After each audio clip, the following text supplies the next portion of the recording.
Next question asked by Nawaz Sharif from Calcutta. Which is the most difficult question posed to you so far in your life? This is the question. This question, which is the most difficult question posed to you so far in life, is the most difficult question in my life. Yes, there have been difficult questions. I can narrate many.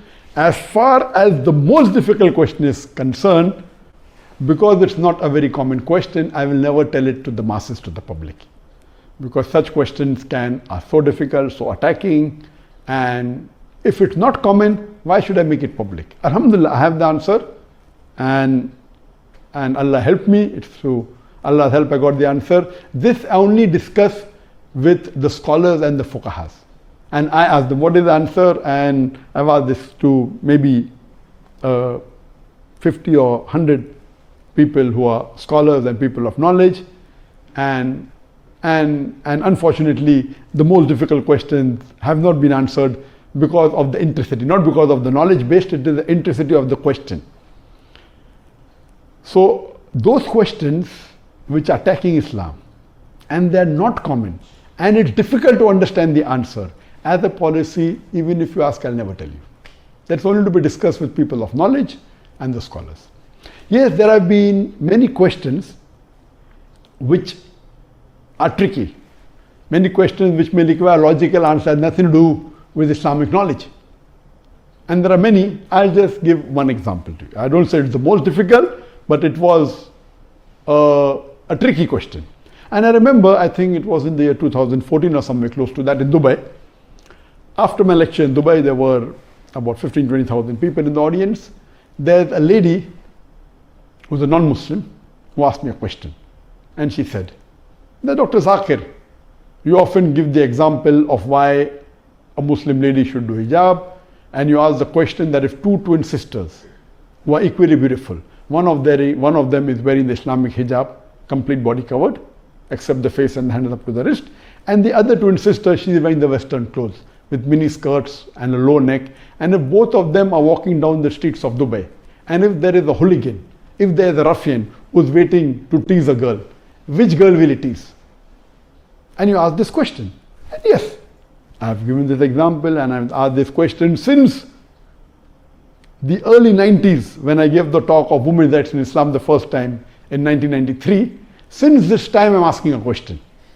And I've asked this question in public forum that which girl will you tease? And always the answer has been, but natural, the girl wearing the Western clothes in mini skirt or low neck because she's attracting. And for 20 years, the answer has been same. Now this lady comes up and she repeats the question, but she says that according to me, the girl wearing the Islamic hijab would be teased. I said, why? She said, because the man would like to know what is behind the clothes. That's why he will tease the girl wearing the Islamic hijab. And my daughter who was in the audience, she said, now Abba is trapped. My father is trapped. And I was taken aback that this was never answered. So what I say, these type of replies are mainly devilish replies to try and trap. But Alhamdulillah, in such situation, Allah is the one who always helps. I got up and I said, okay, sister has asked a very good question, and I continued the question. And I said, though I disagree. So this was a question asked, now hear my answer. I said, I disagree with your answer. It's an illogical answer. But if you agree that your answer is correct, then why are you wearing clothes? If you don't want people to be clothes, you should take off your clothes. And believe me, that woman was so embarrassed, and that was a very good slap to her reply, to her question, which was a devilish question. She went back and she sat quietly. So these types of questions by non-Muslims who come to attack you, it has got nothing to do with Islam. My answer was logical. But what I told, okay, I disagree with your answer, but if you agree with your answer, why are you wearing clothes? And she was wearing clothes. I said, why are you wearing clothes? And so these type of questions, the answer should be with hikmah.